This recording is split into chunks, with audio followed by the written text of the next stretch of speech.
अस्सलाम वालेकुम स्टूडेंट्स, कैसे हैं आप सब। उम्मीद करती हूँ आप सब खैरियत से होंगे। आज का टॉपिक हमारा जी चैप्टर नंबर 12 इलेक्ट्रोस्टैटिक्स का टॉपिक नंबर 8 पार्ट नंबर 3।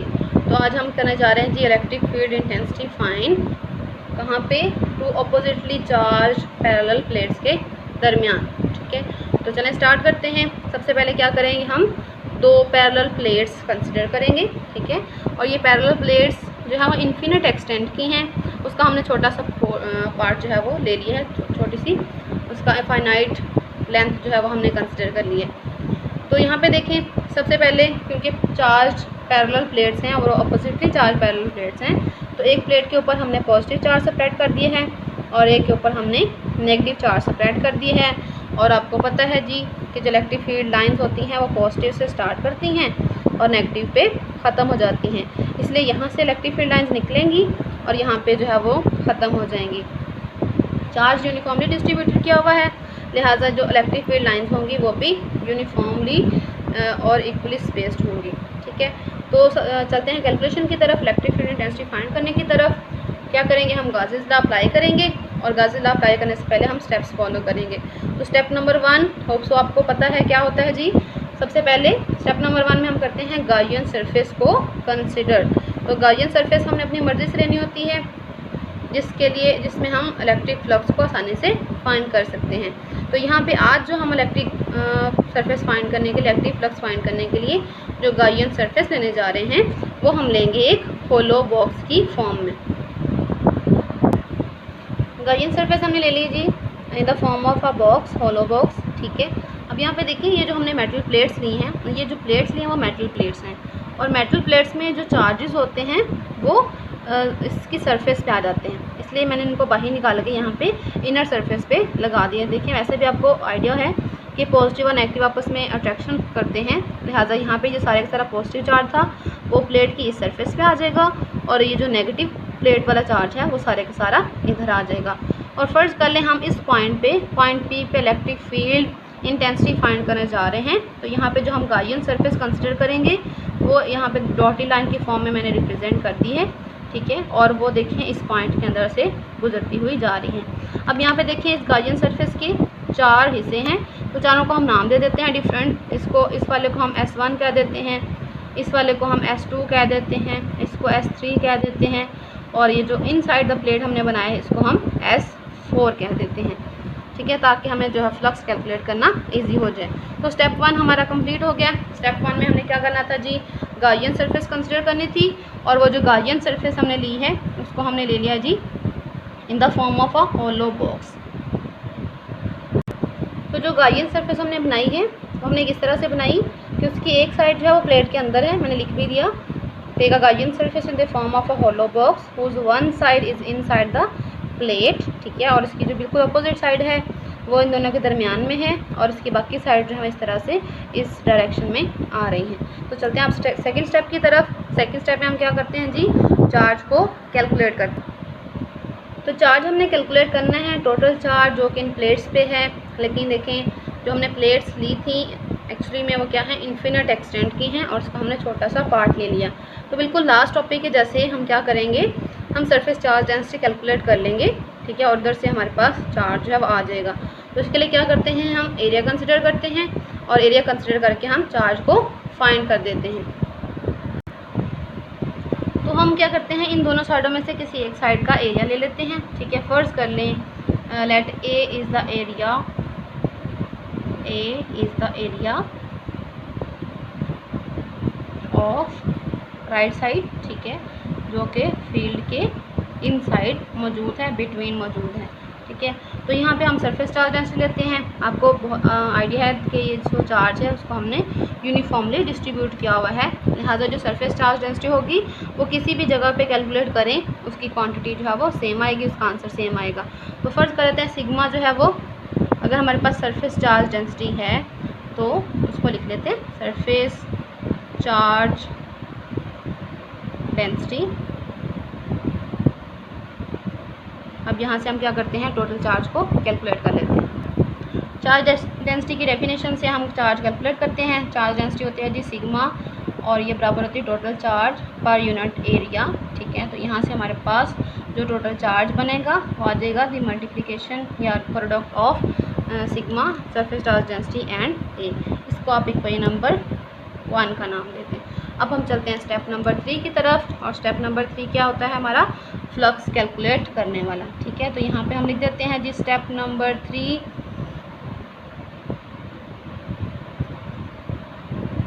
तो स्टेप नंबर 3 लगाने से पहले क्या करना है, हमने फ्लक्स फाइंड करना है। तो फ्लक्स के लिए देखते हैं कौन कौन सी साइडें हमारे पास हैं। तो हमारे पास हैं जी चार साइडें, S1, S2, S3 and S4, 4 surfaces हैं।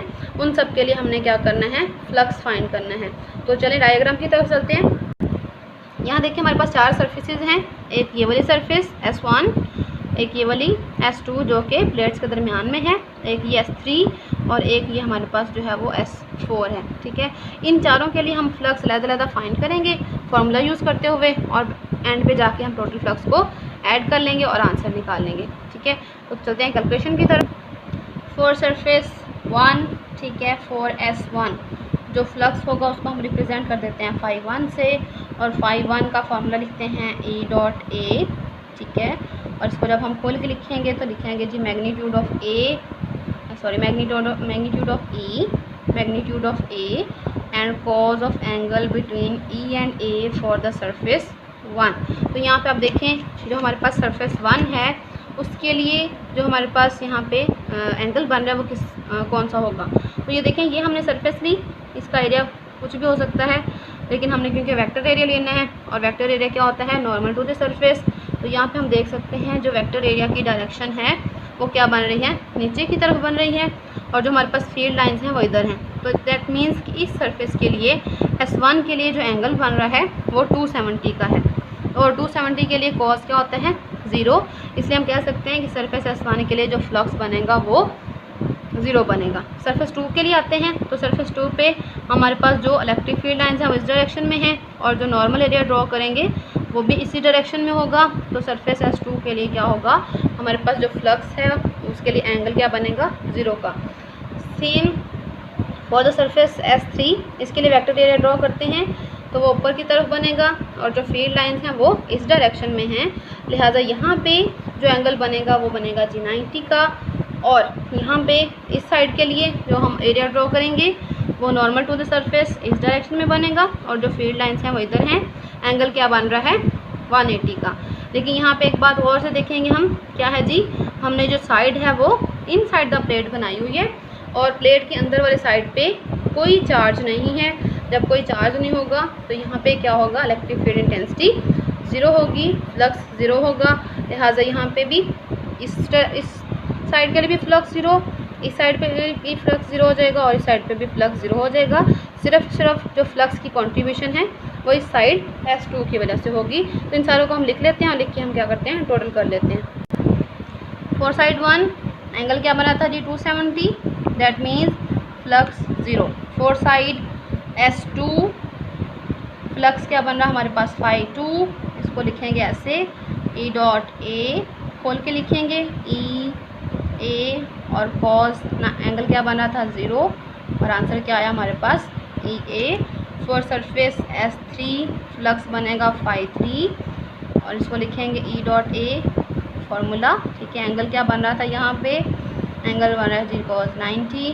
ठीक है, 90 का एंगल बन रहा है, फ्लक्स क्या हो जाएगा, 0।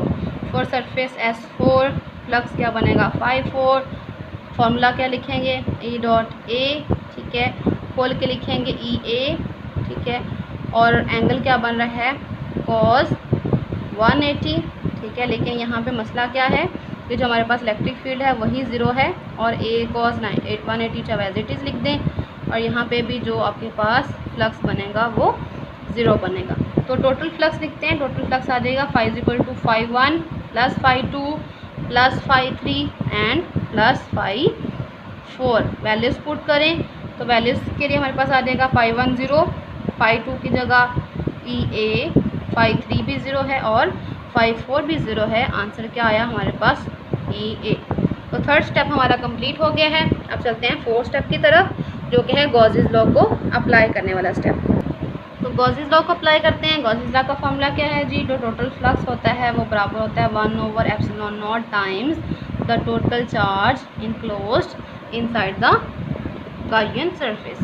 तो यहाँ से फ्लक्स की जगह हम वैल्यूज पुट कर देते हैं। ए है, इसको इक्वेशन नंबर 2 का नाम दे दें। तो यहाँ 2 से हम पुट कर देंगे फ्लक्स की value E A 1/ε0 time as it is आ जाएगा। और क्यू की जगह इक्वेशन नंबर 1 से हम पुट कर देते हैं सिग्मा ए। ठीक है, यहाँ से ए से कैंसिल आउट हो जाएगा और आपके पास जो इलेक्ट्रिक फील्ड निकलेगी वो बनेगी सिग्मा ओवर एप्सिलॉन नॉट। ठीक है, तो ये हमारा आज का रिलेशन आ गया है जी, electric field between two oppositely charge parallel plates. तो यहाँ से भी हम देख सकते हैं कि जो इलेक्ट्रिक फील्ड है वो ना तो साइज़ पे डिपेंड कर रही है, ना शेप पे डिपेंड कर रही है, और सिर्फ डिपेंड कर रही है जी सिग्मा पे, सरफेस चार्ज डेंसिटी पे, और एप्सिलॉन नॉट यानी कि मीडियम पे। और अगर हम इसको वेक्टर फॉर्म में लिखें तो वेक्टर फॉर्म में इसको लिखा जा सकता है E vector is equal to sigma over epsilon naught. साथ में यहाँ पे हम यूनिट वेक्टर यूज़ करते हैं, तो चाहे हम आर यूनिट वेक्टर यूज़ कर लें, चाहे हम एन यूनिट वेक्टर यूज़ कर लें, ये सिर्फ और सिर्फ डायरेक्शन बताएगा। और जो इलेक्ट्रिक फील्ड की डायरेक्शन होती है वो हमेशा पॉजिटिव से नेगेटिव की तरफ होती है। तो उम्मीद करती हूँ आपको आज का लेक्चर जो है वो अच्छे से क्लियर हो गया होगा।